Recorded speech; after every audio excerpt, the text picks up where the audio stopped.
whatever was there at the time, wasn't there again, when we went back, and I didn't notice anything out of the ordinary other than just the normal landscape, of what is there now. Wow. But that gave you some idea and proof, at least to you, that you saw something. And it makes you, doesn't that make you want to go out and find all the harder? Yeah, I think I kind of set goals for myself doing this, instead of just enjoying it, I kind of treat it like work. I try to get better at what I'm doing. And the two of my goals last year were to cast a footprint and have a sighting, and I did both, whether it was the real thing or not. I mean, it was pretty real to me in my judgment. So, yeah, but now I have more plans to try to get better, some kind of better capture, and I think I have a good plan on how to do it this year. So we'll see. The power lines, I think, that's to give you some of my strategy. That's what I'm going to do. I'm gonna go to power lines and just have a lot of patience. I'm going to go in the mornings, when the sun's coming up. I'm going to go in the evenings when it's coming down. Well, in the morning they're probably looking for food, and in the evening they're doing the same thing, looking for food. So it makes you, like in my encounter was in the morning. So I mean, again, they're looking for something to eat, whatever they eat. Now, I don't understand why a lot of Bigfoot hunters don't carry some stuff for DNA.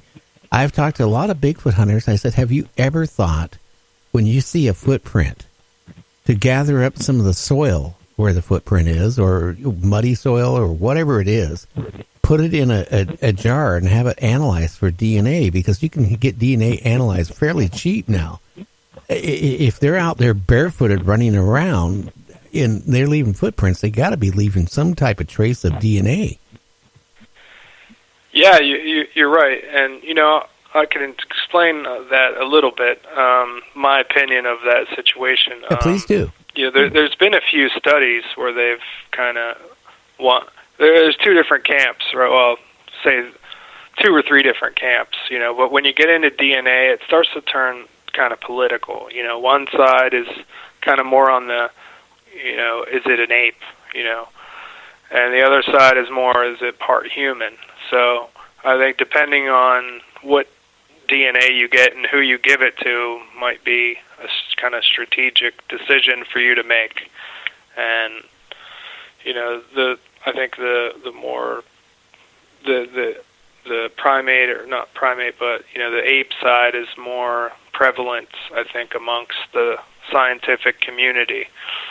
So some of that stuff's, pretty big studies, I think back in 2013 was one where they had 100 samples and it got discredited and things like that. So it just, you can do that, but it's a whole another ball of wax. So a lot of people just don't care about that. They just want to see it, whatever it is, they don't care. Yeah. Well, I'm finding like Ron Moorhead, who's the godfather of, Bigfoot sounds and all this stuff. He's kind of, with his latest book and lecture going around, kind of gotten away from like Bigfoot. It was a flesh and blood type of a creature into like, it's now kind of like the paranormal, type of creature. And I think what's happening is a lot of people are pulling straws because they have investigated so long, and now they're coming and they're changing their whole theory of what Bigfoot is. After my encounter, I can tell you that whatever it was flesh and blood. It's not something from another dimension, and not from a UFO, I don't think, or is. I don't know. What do you remember that, James? You were even talking about that a while back. Yeah, I do remember. Matter of fact, he kind of switched fields. They kind of think it's more interdimensional or spiritual. And I don't know, the evidence I've got is more flesh and blood along with your lines. But yeah, a lot of he's not the only one. A lot of other longtime researchers have switched over to the think it's interdimensional or maybe even alien. Some of them are saying. Yeah, and my thoughts on that is, I'm not sure what it is, and I'm not too concerned what it is. Whether I know it bleeds, I know it is in this realm at some point, just like you said, Gary. But if I see an orb or I see anything like that or a UFO, I want it to be more than a story. I want to have something to go with it. I want to film it. So whether it's turning invisible in front of my eyes or walking away, I just want to get it, something to prove what I saw. But yeah, you're right. A lot of people, do go down that path, and I'm not going to hold it against anybody what they believe. I don't know, so I just want to try to capture that story on a video or audio. I just don't think the Bigfoot, sends off orbs to the back of your neck and into your brain of warm fuzziness. I didn't see that in my encounter, and I didn't feel like it was trying to telecommunicate with me either. I can just tell you, whatever it was I classified as a monster because I don't know what it was. It was something I've never seen in my life. Yeah, it's just something. It seems people say that when you have an encounter like that, it's almost like it's not real until that fear kicks in and your instincts take over, and there's no time to debate any of that stuff. You just have to make a decision to leave or be safe. You got to protect yourself. Well, put it this way. I remember when I was a kid, my uncle was an avid hunter for bear. And he would go up to, at that time, Mount Shasta. Now, I'm 68 years old. I was a little kid. He could tell you how many years ago that was. That was like 60-some years ago. And he saw this bear. He shoots it. He thought he had the kill shot. Well, evidently it wasn't. The bear kept coming. So he got a second shot in. By the time he tried to get the third shot, he was being mauled. He was in the hospital for well over a month. They didn't think he was going to live. He had massive scars on his body. So whatever it is with these things, if you're out there and you see a Bigfoot, and they're bigger than a bear, and if you think you're going to shoot it and kill it with a pistol or anything like that, I don't think it's going to happen that easy without maybe you going at the same situation. And the thing is, we don't know what a Bigfoot really is. We don't know if it's friendly, and we don't know if it gives off orbs, and we don't know if it likes humans the same way I like my steak on a plate. Exactly right. I mean, we've all heard these missing 411 cases, and who knows what is disappearing some of these people, but there's people that find big bone piles in the middle of nowhere. In a place kind of like where you were, and there might, some of those might be people. So you never know what's going to happen. Well, that's the part that's scary because I've mentioned too on the show. Some of my members are married into the Muckleshoot Indian tribe, and I a couple years ago talked to the medicine woman because they don't have a medicine man, and I asked about Bigfoot, and she started telling me these stories going back before the turn of the century. Of, women going to the river with their babies, to do their laundry, basically. And a group of Bigfoot would come in and grab either the squaw or the baby and take off. Or they would come in through the village and grab a squaw or babies and take off. The warriors would go out and look for their, loved ones.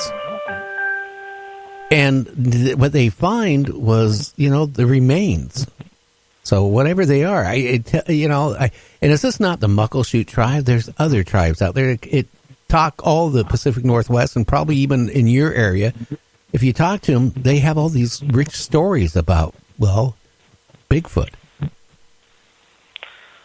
Yeah, and those I take them as a warning to not just dismiss those kind of stories because there's a long history and there's so many different tribes, like you said, where things like that have happened. Does it happen as much today as it did back then? I don't know, but I mean, the same kind of things happen. So I think that's why I don't go by myself. Smart move, and at least you take bear spray and a weapon, so that's better, because if you're going to go out looking for Bigfoot, make sure you tell people where you're going to bring bear spray. That's the number important thing. If you get out of your car and you go through the woods, you have bear spray. You better have a weapon, because depending on where you're at, up here in the Pacific Northwest, you got mountain lions, you got cougars, you got bears, and you got other things that could kill you very easily. And I've heard these scary stories with guests coming on my show saying they don't believe in weapons, so they go out there to be part of nature with nothing. And I tell you, that is the craziest thing when I hear that. I think I'm on your side for that one. Yeah, I'm not taking any chances. Now, James, we got a minute or before a break, or 2 minutes. Do you have a question to ask him before we go to break? Yeah, George, have you ever seen any dogmen or any other cryptids, like, I don't know, gnomes or little people or anything like that? Personally, no, I haven't seen any. The only thing that I've seen is the one story that I relayed, the Bigfoot. I've heard there's quite a few sightings of Dogman in Pennsylvania. There's maps, and some of them aren't too far away from where I live. Some of the fellow researchers I know, said that they've seen them at their house, and we have gone out.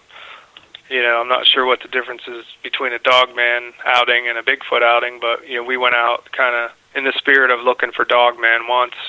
We did hear something like kind of a deep grunt, and it startled a few of the people there. We didn't see anything, but it was in an area where they've been known to be, kind of in southwestern Pennsylvania, Washington County area. But no, I haven't seen one. Now, I live about 20 miles from the Salt Fork area, and I've lived there all my life. And my question is, do you think any of the Bigfoot here migrate back and forth to your area, to Pennsylvania and back? It's definitely possible. I mean, I know one of the popular areas there, they call it the Bigfoot Triangle between Coshocton, Cambridge, and I forget the other point of the triangle, but I think they definitely go between those areas, perhaps, and there's other lakes in between. I mean, it's definitely possible because there's so many reports in Pennsylvania and Ohio and West Virginia. Right. Have you ever thought about trying the environmental DNA filter testing? You mean as far as getting like substrate from the dirt or surrounding areas? Is that what you mean? No, this comes from the water. If it's ever stepped in the water recently, it tells whatever's in that water has been in the water. No, I've heard about that on like forensic files and things, but I haven't really gone for DNA. Like I said, it's kind of political, and that's not really not my target. I'm looking for more videos and pictures and audio. Right.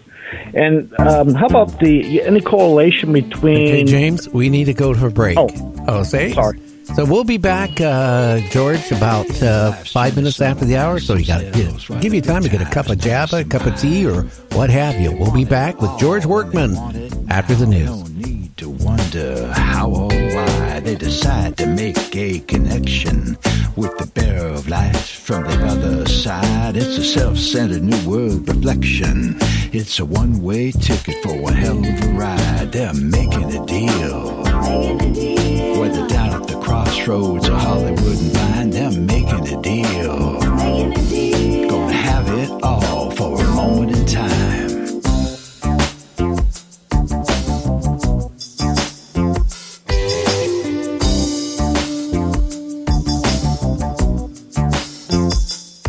You may be a kingpin drug dealer who wants the competition out of the way. You may be an elite politician who wants total control and a power play. You may be an aspiring entertainer who wants to have their name in lights. You may be a 4-star general who wants the upper hand in a global fight. They're all making a deal. With the chief light bearer from the other side, they're making a deal. It's an alternative thing.